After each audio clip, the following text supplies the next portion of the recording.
And hello. What's up? Thanks for listening in this week. Oh my god. I thought the first one had better character. Yeah, I do too. Well, this is what we have. This is the second one, and we're gonna roll with it. We have to now. We've come too far. Yeah, definitely. Well, that was our attempt at an introduction. So I'm gonna try again. Ready? This is try number 3. Do the one you did first. And hello. Oh yeah. It is actually better the second time, so that's awesome. I tried a little harder. It shows. Effort always shows, man. Effort under everything. Ball overall. That's the saying. Oh man, we did have a good time playing some basketball a couple weeks ago. If you haven't gone out and played any of your favorite childhood sports in a while, I would highly recommend doing so because it's still really fun. You know, it was never one of my favorite sports, and I still had a freaking awesome time. I've never really played basketball, man. Fun fact, John used to actually be well into cup stacking. That was his preferred sport. I was the fastest stacker in the West. You know, my mom actually told me that at the schools now, at the elementary schools, when it's like rainy outside and they can't do PE outdoors, they bring them inside and they have them play like basically beer pong. Like they shoot a ping pong ball into cups and then they drink the dirty water. Wow. It's kind of a thing to like not only teach coordination, but to also teach hydration. Look at that, man. That's 2 birds with 1 stone. Yeah, public school system of America is really stepping it up, I'll tell you. That's appreciable. I admire that. Well, anyway, young. We're actually gonna have to enroll back in elementary school now. I would love to. That's the only logical thing to do, like that Adam Sandler movie. Yeah. Oh, wait. Adam Sandler went back to elementary? Yeah, Billy Madison. Never saw it. Oh, it's pretty funny. Oh, and I man. hate movies, and that movie's pretty funny. You know, I think early Adam Sandler was awesome, man. It was. He definitely sold out. I mean, I haven't seen a lot of his recent work, but I know that there is this one movie where he played like a twin of himself. It was probably the worst thing that I've ever seen. It was like one guy and one girl. It was like Jack and Jill, I think it was called. Oh, yeah. I remember that.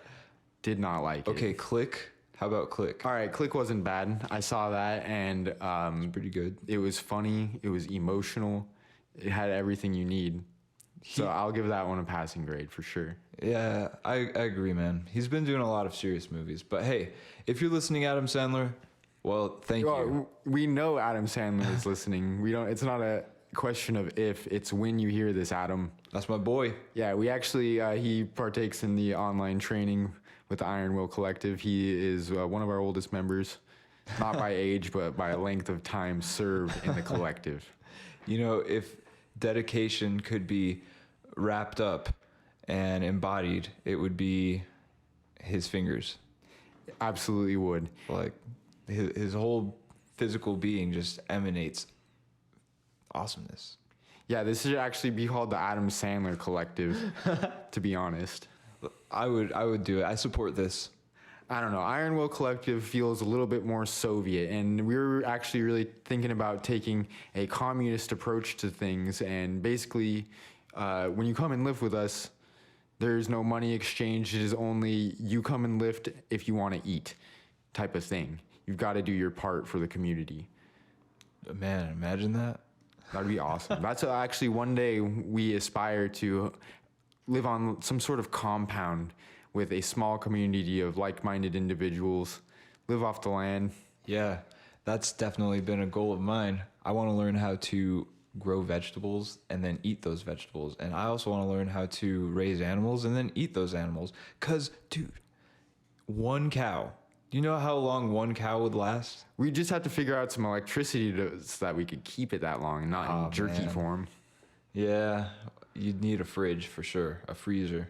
Yeah, definitely. But Just eat it all in one go. we can make that happen. Yeah. It's 2020. We can certainly make that happen. Dude, yesterday I had the realization that in 10 years it's going to be 2030 and I'll be feeling probably quite the same way I do now, which is spry and youthful. Yeah, no. I feel old and non-useful. Hey, a great way to not feel old is to get strong and to stay strong. And how would one accomplish that? I don't know, probably by reading. You gotta flex the mental sweat too. Brain Gains, episode 5. If you weren't there, you should listen to that first because we're gonna really no, we're not. These are not. You can listen to them at any time you like. But let's get into our topic of the day, or at least let's introduce it. Yeah. And we wanted to talk to you guys today about how to properly go about a bulk or a mass gaining phase or a weight gaining period, whatever you would like to call it. If you want to add pounds to your weight, then we're going to tell you how to do it the right way. Or no, we're not going to tell you. We're going to share a few ways because we are not by any means experts in science. We are, what do you call it? Citizen science. Citizen scientists, yes. We enjoy researching this stuff, and we hope to bring you a few good pointers today on how you can gain weight, preferably in the form of muscle, while minimizing fat accumulation. Yeah. And so, here we go. What would you consider to be the most important thing in terms of gaining weight? Oh man, the most important thing, that's a tough one. Let's see here. Well, I think everything's very important about it to have all cogs in line in order to make it work. I think based off of mistakes in my past and also what the general consensus is, if you ask someone knowledgeable on the subject, someone who's done it before, someone who has done the research as well, that it is definitely in your best interest to comprise your diet of highly nutritious foods, high quality foods, and really minimize the amount of empty calories that you're going to be taking in, or highly palatable, high calorie food. Yep. So it can be so easy to lean on that because, I mean, it's highly palatable. Yeah. Tastes so damn good. Well, what you're talking about is like a clean bulk, right? Yeah, you could call it that. I think from now on, everybody, instead of calling that a clean bulk, should just refer to it as a bulk, a standard bulk. That's how you should do it. And again, please don't treat me as if I am like a Jesus in the field, because I'm not. And don't treat anybody like that. Again, always going back, you got to take everybody's word with a grain of salt and do yourself a favor in taking lots of opinions and then trying things on your own to determine what's going to work best for you. But you shouldn't want to gain all that extra fat when you're going through a muscle gaining period. Like when you want to get strong and get big, as many of us once have, and many of us will in the future. Why, like, you're not trying to get fat. Like, who wants to get fat? Raise your hand. Well, there's that one person. Eddie? Yeah. Eddie Bravo? Oh man. No, actually there's this whole genre on YouTube. It's called mukbang. Yeah, it's just these people like binge eating. It's crazy. I like YouTube eating videos. Don't get me wrong, but what do you mean binge eating? Like just weird stuff, man. Like a whole variety of food.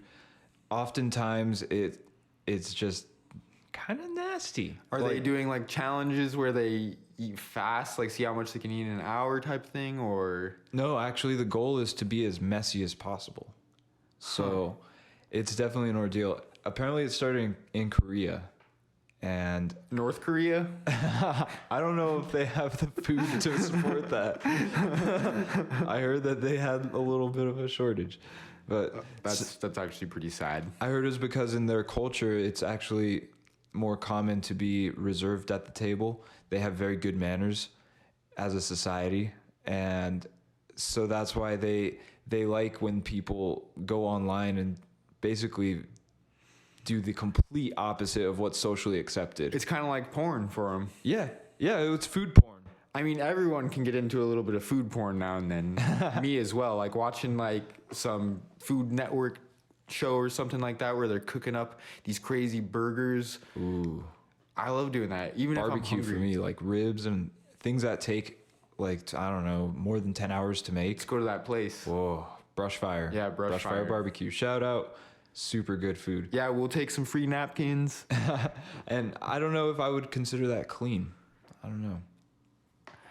Depends on your Again- sausage. Sausage. Depends on your sausage and the sauce amount, the amount of sauce you put on your food. I think everything in moderation. So while you're bulking, and I'm not trying to say don't eat any processed food or any highly caloric, lowly nutritious food. I'm just saying limit it.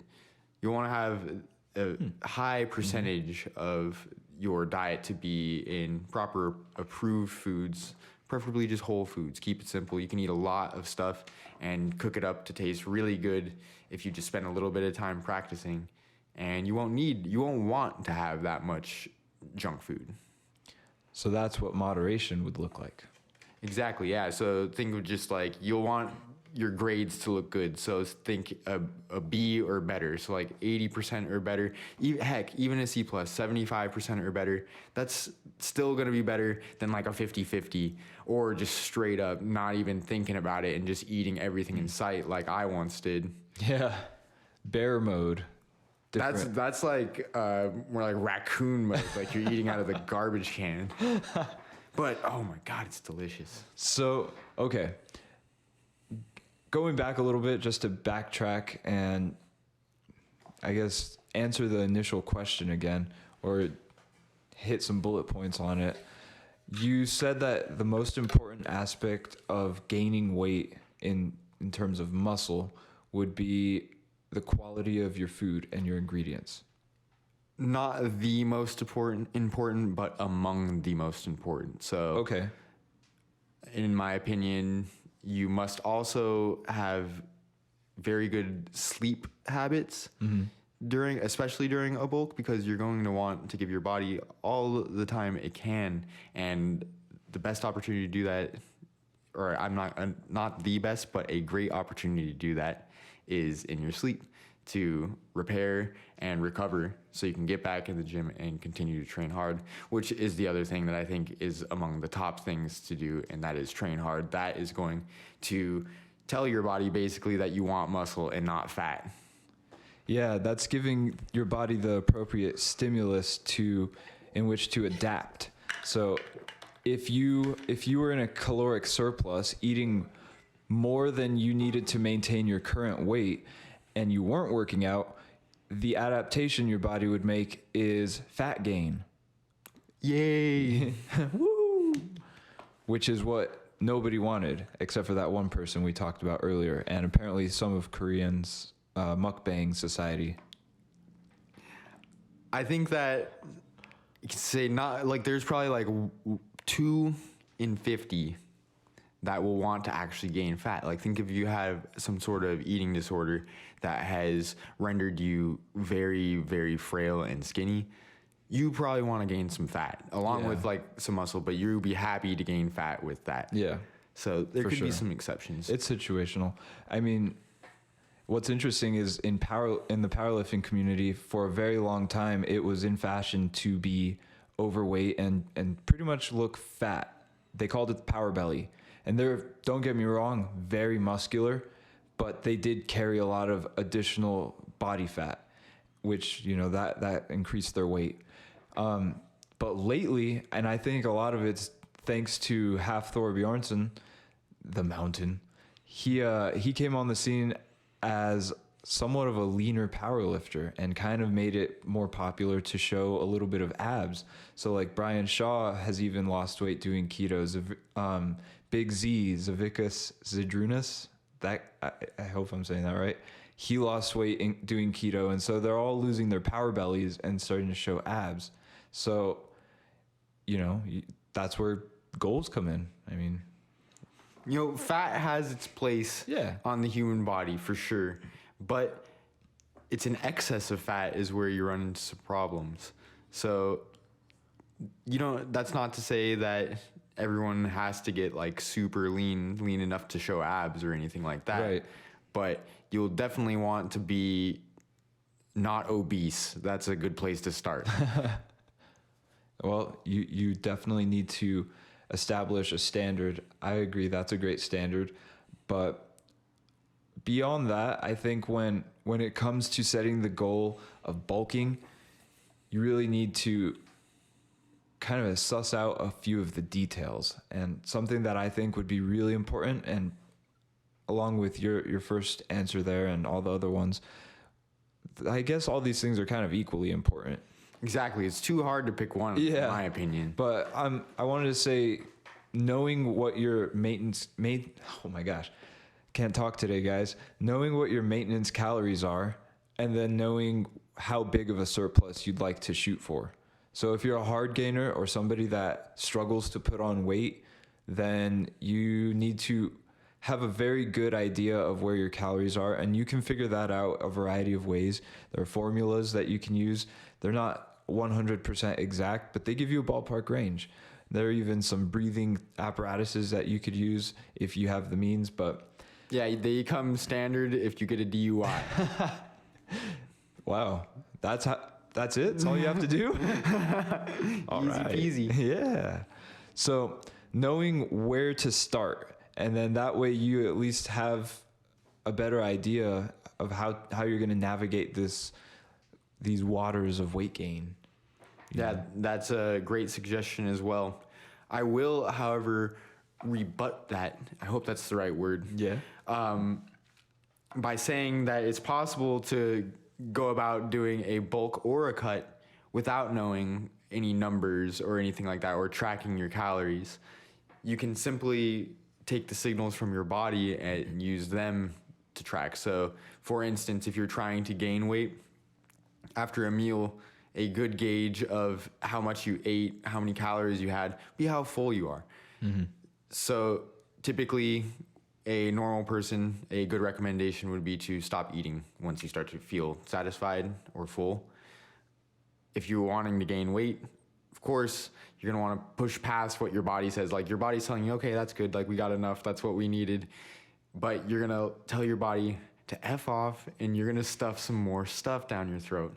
And it's going to be delicious, and you're going to be full, and you might not be comfortable, but that should lead to the gaining of some weight. Absolutely. A little force feeding never led to weight loss, at least in my experience. So yeah, definitely have to shovel the food in. That's when you might come across really good quality foods like gruel. Oh yeah. Gruel is a all-time classic favorite for anyone who doesn't know. Get your favorite ground meat. Do not season it. Get your favorite brown rice. Do not season it. And get some broccoli. Again, you know what to do. Mix it all together. You got gruel. This is what the sailors eat on a long passage to the new world. You want to eat like a sailor. This is how you're going to get big. You got a relatively high in nutritious value, with a good carbohydrate. Pick lean ground meat, and you're going to have a lot of protein. And broccoli or whatever vegetable you'd like to add in there. Vegetables are our best pals. That's how you make the gains. Gruel, therefore, is of the gods, and everyone needs to eat that for every meal. It's also super good if you are practicing intuitive eating, which sounds like what you were mentioning about not tracking your calories, which, to be honest, I'm not a big fan of tracking calories. Who is? I find it very tedious, although sometimes necessary. If you're trying to cut and lose weight, then you definitely do yourself a huge favor by tracking everything you eat, and then therefore, calculating calories. That has helped me a lot. But in a cutting scenario. Right.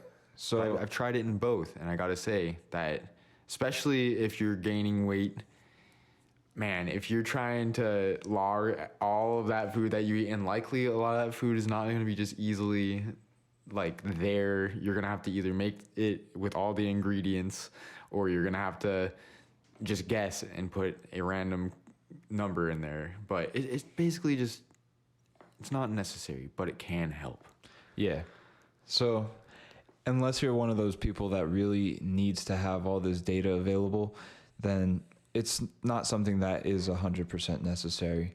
I would be willing to say that more importance should be placed in tracking things like your sleep or your recovery. And so there are a couple of ways that you can go about doing that. You can not do anything and just evaluate how you're feeling in the morning. That's a subjective feedback. So that's pretty valuable, especially in terms of sleep. Like, look at your face. Do you look tired? If you do, then you probably need more rest. Why? How come every time I wake up, my eyes are all puffed shut and they're all like bruised and stuff? Dude, that's because someone's beating you up while you're sleeping. Oh, jeez. And it's me. Crap, man. So I'll start checking the windows before I go to bed. It's just tough love, man. I beat you up in your sleep. I mean, other than that, I wake up feeling pretty good. Well, there you go. So you are probably well rested. I mean, there are definitely mornings where I wake up and I look in the mirror and go, "Oh my God, what?" You I look like a zombie? Yeah, it's pretty bad. Raccoon zombie? My eyes go way back and I get these crazy bags under my eyes and I look super good. So I go out for photo shoots. Naturally. Seize the day. Yeah, you got to get that golden hour sunrise light. No, dude. Hey, I think now's a good time to do a quick plug of the ebook series that we will be releasing on theartofbeingfit.com. Great idea. We are pleased to introduce the first of a series of ebooks that we will be releasing 100% for free. This is just to help teach you and help you in your endeavor. Yeah. And so the first one is going to be nutrition, actually written by our good friend Elliot here. Yes, I used not my citizen scientist knowledge to help to bring to you a good place to start if you are looking to improve your nutrition. This will give you some background information about the workings behind it scientifically, and it will also give you a few tips on how you can go about starting to turn your diet in the right direction. Again, this is just a few things that I thought would be helpful. It isn't the only way that you can do things, but it's free. Give it a read. It's only like the Bible in length. So, yeah. Yeah, it's a couple chapters deep, but I would very highly recommend. It's a great foundation, especially if you are setting out on your first bulk or your second bulk or your third bulk or however many. It's stuff that you need to know if you are serious about continuing this journey and staying healthy throughout the rest of your life. So call it foundational knowledge, call it something that you'd read while you're sitting down in front of the TV. Or instead of sitting down in front of the TV, maybe teach yourself something. No matter what your goal is, even if you aren't a exercise enthusiast in any way, shape, or form, improving your diet can go a long way in helping to do great things, such as give you a longer life, maybe prevent some horrible disease from happening to you. I don't know. Not very important stuff, basically. So it's Yeah, those reasons aren't good enough, man. Yeah. I'm not sold yet. All right, I'm gonna have to work on the sales pitch. We'll be back in the next episode, and I promise you'll wanna buy 2 for free. Woo! All right. Well, on that note, I'm also pleased to announce that you are going to want to buy 2 for free of the next ebook in the series. Currently in the works, it's going to be all about sleep, guys. So what we're trying to do is tie in all of these different principles when it comes to training and also all the things outside of training, because as you might already have noticed, everything that we do is connected. So you can show up to the gym once a week, or an hour a day, however long, and train. That's the easy part. You know, for a lot of people, that's the easy part. The hard part is what you do outside of the gym. So are you getting enough sleep? Are you eating the right stuff for your goal? And are you eating the right stuff for the goal of living a long and fruitful life where health issues are not a concern of yours, so long as you can take charge of the things that you do and hold yourself responsible for things that are preventable. A lot of diseases that we can easily see if we look around to those that we know, because it's actually an epidemic right now. People are out of shape, man. So look around and decide where you want to stand on that side of the fence and just start taking steps. Now, a bulk, that's going to be where the money is. If you are like me, you at one point in your life were very, very skinny, and maybe even skinny fat, man. I was looking at this Skinny old fat, video of me playing guitar without a shirt on, and I was like all like horrible posture and like just rolls of skinny fat, and I was just like, dang, I'm looking good. I'm gonna post this on the MySpace today, but I got scared and didn't. Oh, man. Probably because the guitar playing was trash, but No. Well, you should have done it just for your bod alone. I mean, I could have. Unfortunately, man, maybe if I found my old phone that I was looking for earlier today, I would have some pictures to reference back to. But just take my word for it. I weighed at most in my life up to age like 22, maybe 23. I can't remember exactly, but I weighed about 140, 145 pounds, soaking wet with dog food in each pocket. Wet dog food. Damn. Baby. Whoa. But when I decided to get into fitness and get into lifting weights, I wanted to do it for aesthetic reasons, and I also wanted to get strong. And the only place that I had to go from my starting point was up, literally in weight. Like, I needed to go up. So that may be one of the most common reasons you will find for someone wanting to do a bulk, or their first bulk at least. And thereafter, you can kind of take things in cycles. Like I wouldn't ever recommend yo-yo dieting, but maybe take a year that you are going to eat in a caloric surplus because you're going to want to gain some more muscle. And you're going to take it real slow, maybe like a couple hundred calories in surplus per day, and really minimize that fat, but take it over the long term to maximize the muscle growth, hopefully. That would be a good, healthy way to go about it, I would say. That way, when you're ready to cut back down, you're not going to have a lot of fat that you're going to need to get rid of. And just again, back to yo-yo dieting, you never want to go like aggressive like into this and then aggressive into that. You want some continuity in your diet, preferably over very long term. So that is recommended above all. You really got to think about not giving yourself an eating disorder while going in either direction, up or down in weight. Yeah, it's a bit of a balancing act depending on what you've got going on in your life, but it's really about establishing what is going to be most realistic for you. So finding a frequency. I mean, we know through recent science that meal timing and meal frequency isn't everything that we used to think it was. It's not that important as long as you get your calories in when you feel like getting them in. So if you're hungry first thing in the morning and you decide to eat then, but you're not hungry during lunch, so you skip that and you eat a big dinner, well, that can work. Or if you decide to fast all day until dinner, but you have the opportunity to eat enough calories, then that's going to work as well. You know what these aren't going to work for? Bulking. Not going to work well, at least. I'm not going to say it's impossible for it to work, but when you are trying purposely to take in more calories than you need, in my experience, again, I have found that you have to eat a lot and often. Yeah. And especially if you're coming from a place where you're not used to eating a lot, it's going to take some practice. I mean, just like any other skill, I think eating is a skill.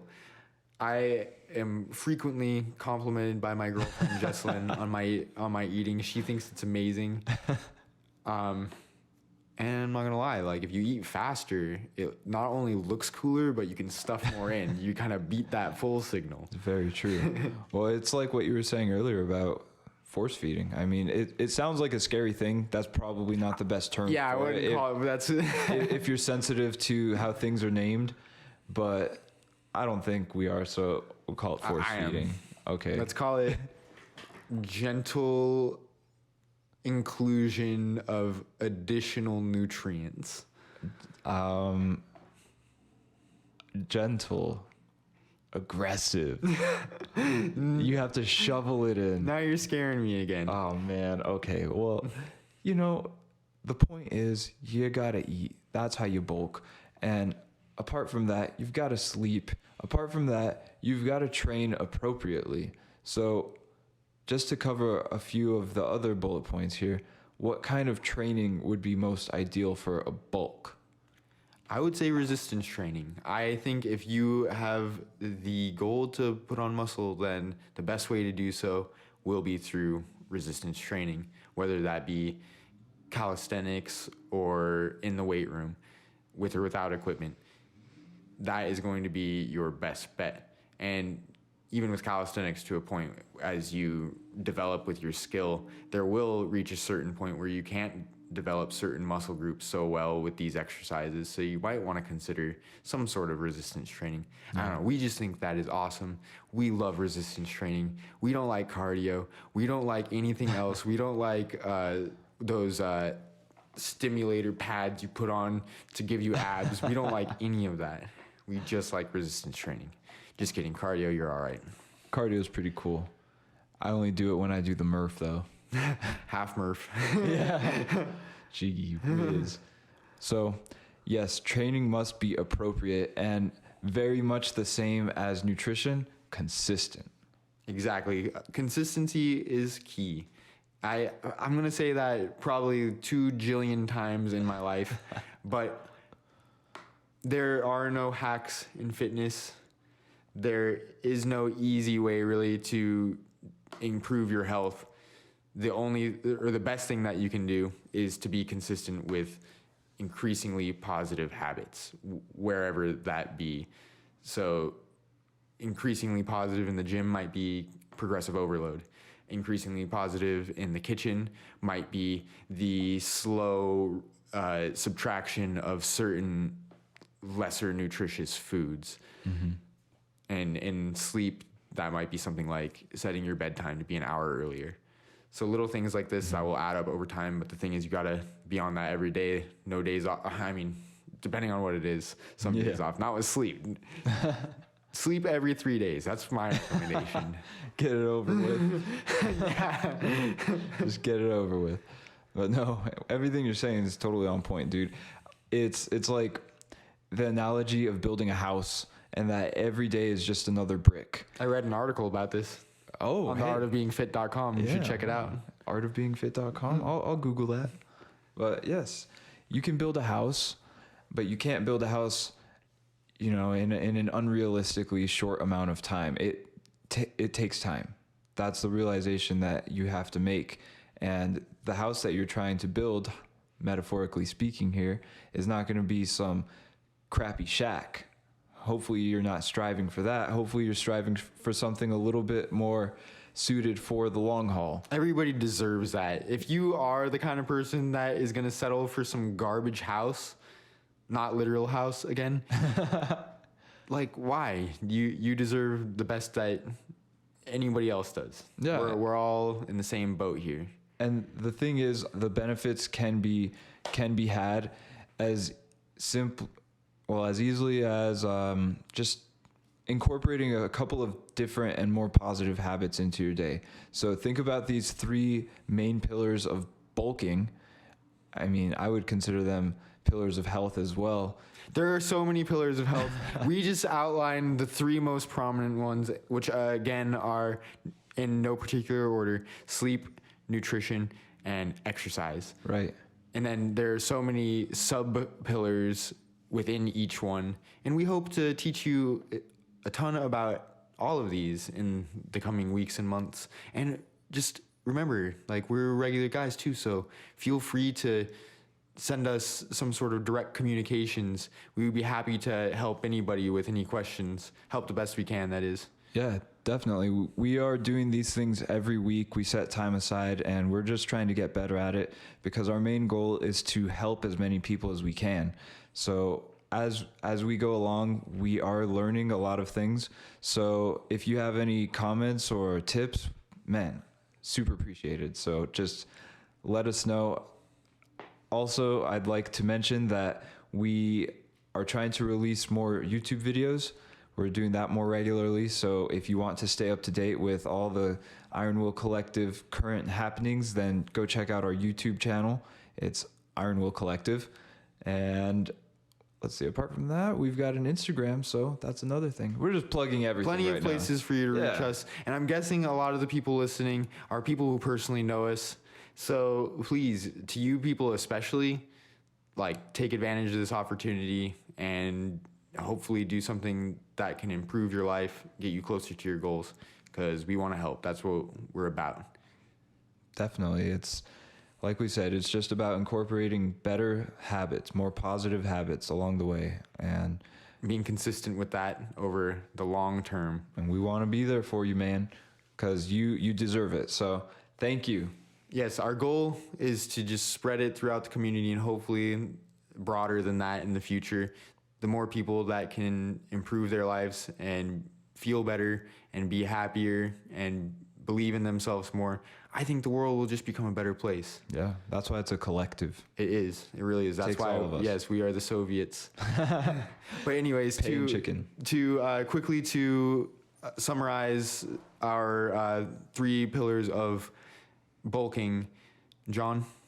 So, in no particular order of There's never a importance. particular order in this stuff. Yeah, they're all equally important here. We've got your training, we've got your nutrition, we've got your sleep or recovery. And so just making sure that you cover all 3 of those bases. Of course, in detail, your training would look something like resistance training. As far as nutrition goes, it would look like a caloric surplus and increasingly better choices. Absolutely. Increasingly more nutritious choices, rather. Not better, not worse. You got to use the right terminology here. Right. Because we don't want to be dogmatic. We don't want to say that this is right and something else is wrong. And so really, we don't even want to say stop eating anything. Just eat less of it and start eating more of maybe a better choice. And so the last one is sleep. So that in a little bit more detail would just look like anywhere from 8 to even up to 12 hours sleep regularly, or 10 hours sleep. Can you imagine getting 12 hours sleep regularly? Man, that would be awesome if you had the time to devote to that.